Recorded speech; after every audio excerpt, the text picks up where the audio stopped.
నాటి రాజుల చిత్ర విచిత్రాలు, రాజకోట రహస్యాలు మనం చెప్పిందారు. రాజకోట రహస్యాలు ఎవరిని ఇట్టే ఆకర్షిస్తాయి.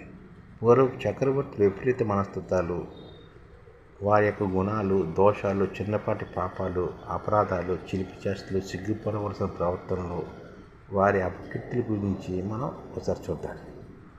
అందులో ఉన్న నిజమేని నమ్మకసక్యంగా లేవని మనం అనుకుంటున్నాం. కొన్ని మూల నుంచి చూద్దాం. రాజకోట రహస్యాలు అమితంగా పరుస్తుంటాయి. పూర్వపు చక్రవర్తి విపరీత మనస్తత్వాలు, చిలిపి చేష్టలు, సిగ్గుపడవలసిన ప్రవర్తనలు ఇలాంటివన్నీ ఉంటాయన్నమాట. కౌమారప్రాయంలో ఉండగా తొలిసారి ఒక పుస్తకం చదివారన్నమాట. అందులో ఉన్నవన్నీ ఒకవేళ నిజమే అయితే నమ్మశక్యంగా ఉండేవి లేనివన్నమాట.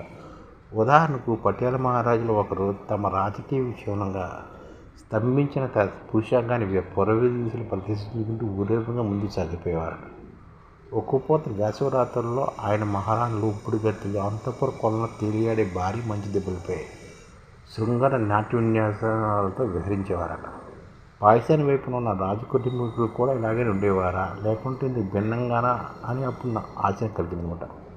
50 సంవత్సరాల తర్వాత ఇప్పుడు ఆనాటి ఆశ్చర్యం కూడిన సందేహము ఒకటి వచ్చింది. చిత్ర విచిత్రాలు అన్నమాట.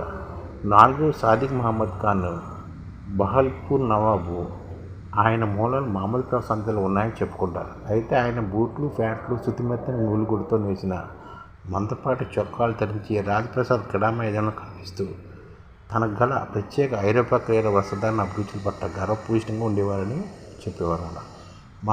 ధనసంపుడైన తెల్లజాతి మగుల పట్ల అమిత మక్కువ కలిగిన ఈ నవాబు ఆయన బాధలో 3 యూరోపియన్లే.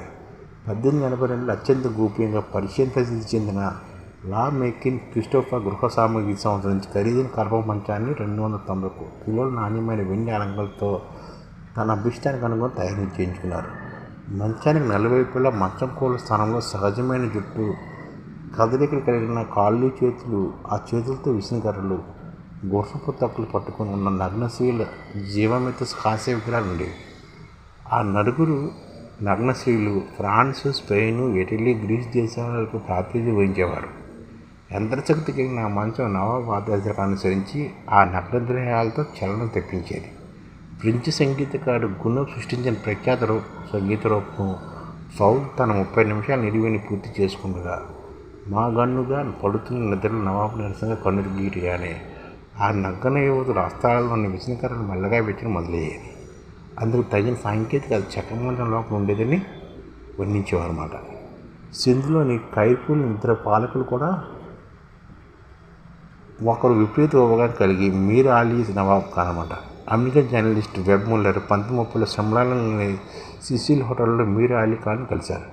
మీర్ అలీ భోజించిన సమయంలో ఆయన నోటికి చేతికి మధ్యగా ప్రయాణ మార్గంలో పులిసి ఒలికి ఆయన ఉదరం అంతటా చెందింది.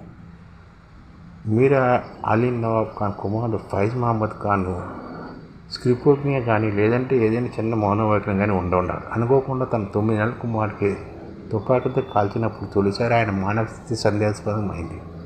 బుల్లెట్ శిశువు కడుపు నుంచి ఊపిరితిత్తుతో దూసుకెళ్ళి కుడిభుజం నుంచి బయటకు వచ్చేసింది. నమ్మలేని విధంగా బాలుడు బతికి తండ్రి మరణానంతరం ఆయనకు వారసుడయ్యారు. పాకిస్తాన్ వాయుదూసులో ఉంటుంది దిర్. 1947లో ఆ ప్రాంతాన్ని పాలిపోయిన నవాబ్ షాజహాన్ రచయిత బుక్ ఇది ఒక నిలువుడిని కయ్యి అంటాడు. అక్కడ ఆసుపత్రి పడకల కింద నవాబ్ వేటకులు కొన్ని కఠిన గృహాలు ఎక్కువగా ఉంటాయట.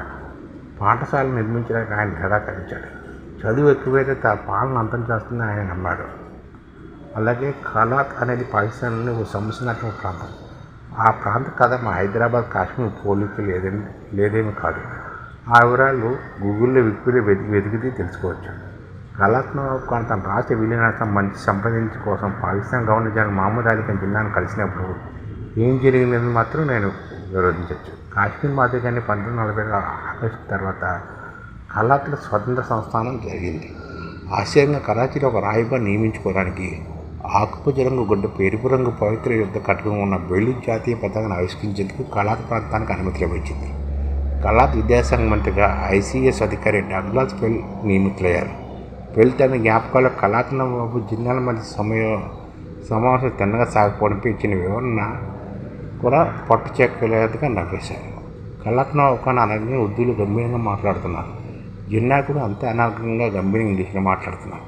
జిన్నాను ఒప్పిస్తానన్న ఖాను ఒప్పిస్తున్న జిన్నా అత్యంత విశ్రాంత చర్చలు నడిపి కనిపిస్తున్నారు.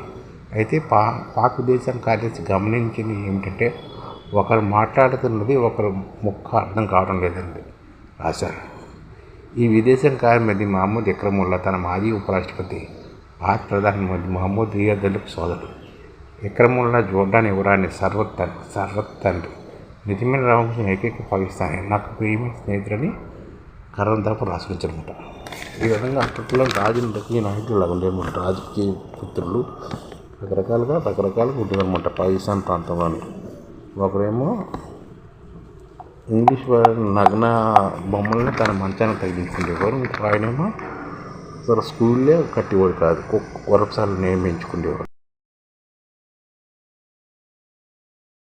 ఈ ఛానల్ ముఖ్య ఉద్దేశం ఏంటంటే మన తెలుగు రాష్ట్రాల్లో 1 కోటి మందికి సంఘటిత రంగాల్లో ఏ విధంగా ఉద్యోగాలు ఇవ్వవచ్చు, కనీస నెల జీతం 30,000 వరకు ఏ విధంగా ఇవ్వవచ్చు, ఏ విధంగా చేస్తే ఉద్యోగాలు సృష్టించబడతాయో వివరిస్తూ ఈ ఛానల్ వీడియోలు వస్తాయి. అలాంటి వీడియోలు మీకు కావాలంటే మన ఐడిఎఫ్ భాస్కర్ ఛానల్ని సబ్స్క్రైబ్ చేసుకోండి. ఐడిఎఫ్ అంటే ఇండియన్ డెవలప్మెంట్ ఫోర్స్. ఈ వీడియోలు చూసిన తర్వాత మీకు నచ్చితే లైక్ చేయండి, మీ ఫ్యామిలీ మెంబర్స్కి షేర్ చేయండి, మరియు మీ ఫ్రెండ్స్కి షేర్ చేయండి. Thank you. నమస్కారం.